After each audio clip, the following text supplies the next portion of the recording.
How to create a glitch, the social economy.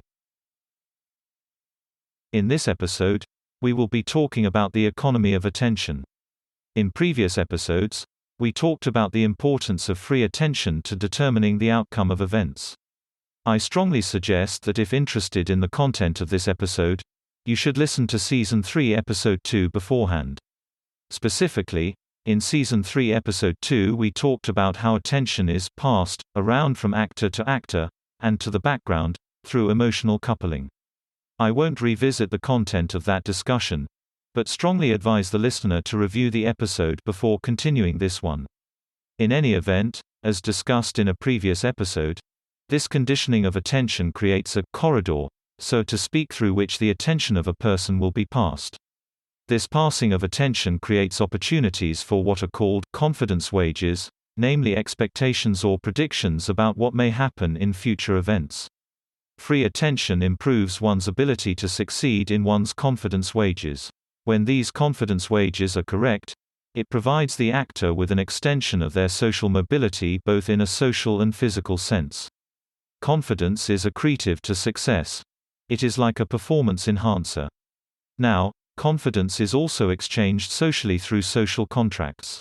That is to say, when two individuals form a social contract, they exhibit reliance, as explained in Season 12 Episode 6, and this reliance and the confidence it creates about one's expectations being met, assures socially that they will be able to accomplish their social goals. Now these two forms of confidence move between social contracts and confidence wages through the social economy, in which attention is exchanged for confidence through emotional coupling as explained in Season 3 Episode 2. On the balance, the possessor of confidence achieves his or her social goals through social contracts. The possessor of free attention achieves his or her physical goals through confidence wages. Now, all of this is important as well to the nature of a consensual reality. The existence of less free attention permits greater discordance between two expectation fields. This discordance manifests as greater ability to impose a consensual reality upon others. But there are other implications as well. Emotional coupling is a dualistic form of relationship. But through social groupings, according to social geometry, mirroring of the tonic or the dominant by others, can enhance the coordination of the conditioning of this attention. For example, let's say two people are having a conversation. Person 1 is the dominant and is exhibiting mirroring interspersed by postural releases. Person 2 is the tonic. Now ordinarily, the attention of the tonic would be conditioned to the attention of the dominant and not free attention. But, if you add a third person into the mix, person 3, this person can mirror either the tonic or the dominant. If he or she mirrors the tonic, then they will acquire the same conditioning of attention as the dominant. If they mirror the dominant, they will acquire free attention, or background attention, in which case the system may become bimodal. The point is, the more people you add to a social interaction, the greater the number of arrangements of attention. These arrangements can become conditioned, which may impact each actor's free attention and the social contracts which they form. This free attention may impact their confidence wages as well. A system possessing 3 or more participants may follow social geometry, which will bring it out of the dualistic perspective of reality. Thus, group exchanges are not always dualistic, so long as they represent geometric arrangements as set out in Season 10 Chapter 2 of the Monologues. Thus, the social economy combined with social geometry produces a non-dualistic system which may represent a primordial unit class greater than 2. Now, breaking social contracts, or divisive expectations, as opposed to conjoint, produces a theft of confidence and free attention, because it is not conditioned attention. Social participants who break social contracts acquire the ability to perform better in goal-directed actions. But continuously breaking contracts destroys one's reliability and eliminates the willingness of others to participate socially. Thus, expectations must manage carefully to promote a person's objectives.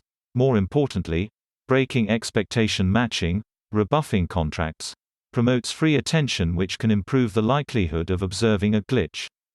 In this episode we will be talking about the application of this theory to economic activity. To start off, In an earlier episode we introduced the concept of the social economy. In this social economy, confidence is exchanged for attention and attention for confidence between two emotionally coupled individuals as a result of a social exchange.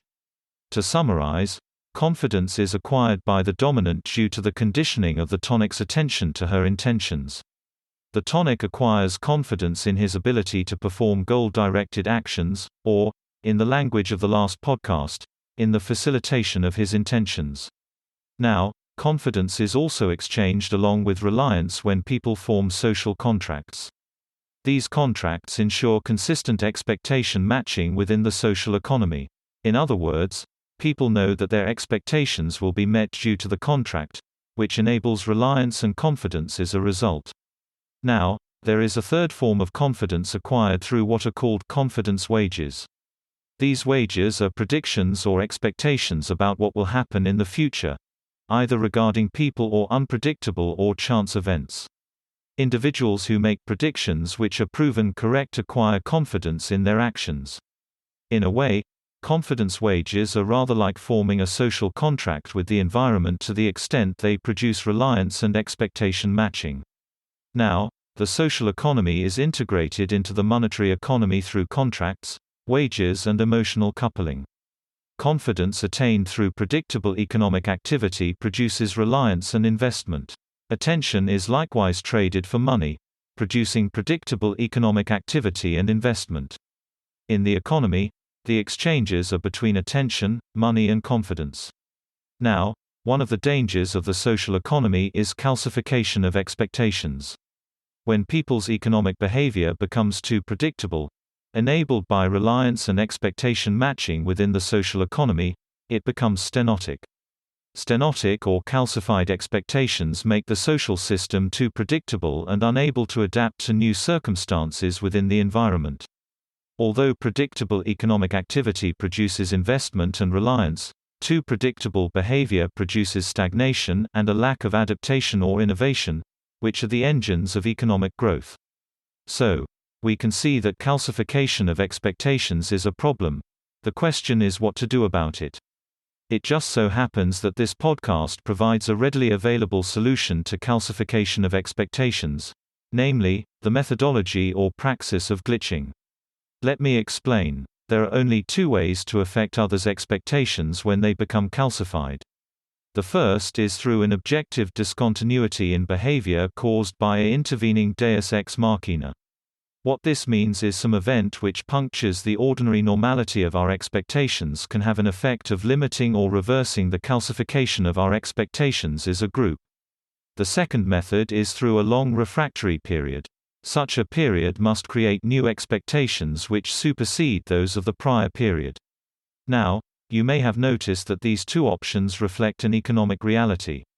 Namely, an abrupt change in behavior caused by monetary policy can introduce new expectations into the social system. Or, a long recession may be the only way out of this stenosis. Now, this all assumes that individually or as a group people's behavior is predictable and driven by factors outside micromanagement. But with this podcast I would like to suggest an alternative. What if we could directly alter our expectations? What if calcification of the group's expectations could be dislodged through minute changes in behavior? What I am suggesting is that creating an objective discontinuity need not mean some calamitous event outside the realm of human control.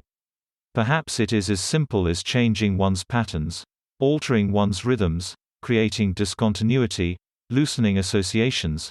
Exactly the prescription of this podcast to create a glitch in the matrix.